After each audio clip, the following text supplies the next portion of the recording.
এরকম ঘোরাবে এতটা, বাংলার ৩ বা ত যেরকম লেখা হয় এরকম ঘোরাবে এতটা।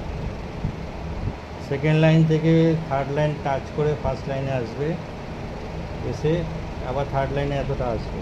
সবার দূরত্ব সমান থাকবে, এখান থেকে ডিস্টেন্সটা একই হবে। হয়েছে? রাউন্ড হয়েছে। এইবার এটাকে উপর দিকে নিয়ে যাও এতটা, ঠিক এই সোজাসুজি উপরে নিয়ে এটার মাঝখান থেকে এরকম নামিয়ে আনবে।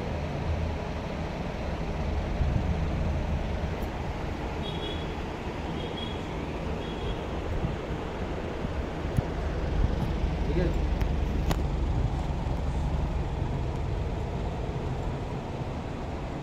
হ্যাঁ, ভালো হয়েছে,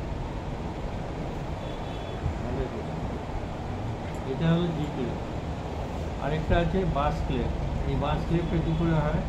১ ২ ৩ ৪, এই ৪ নম্বর লাইনে পেন্সিল বসাবে, বসিয়ে এরকম ঘুরে ৫ নম্বর লাইন টাচ করে এরকম 9, ইংরেজিতে ৯-এর মতো করে আসবে।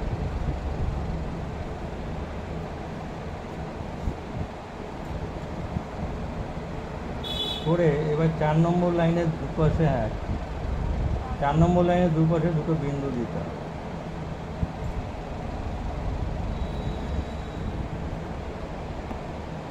তাহলে এই যে দাগটা হলো, এই দাগটাকে বলা হয় এফ লাইন।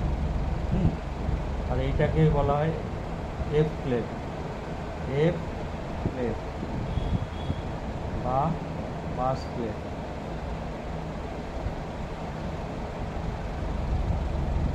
এফ ক্লেপ বা বাস ক্লেপ। আর এটা হচ্ছে জি ক্লেপ বা টেবিল ক্লেপ, TREBLE, টেবিল ক্লেপ।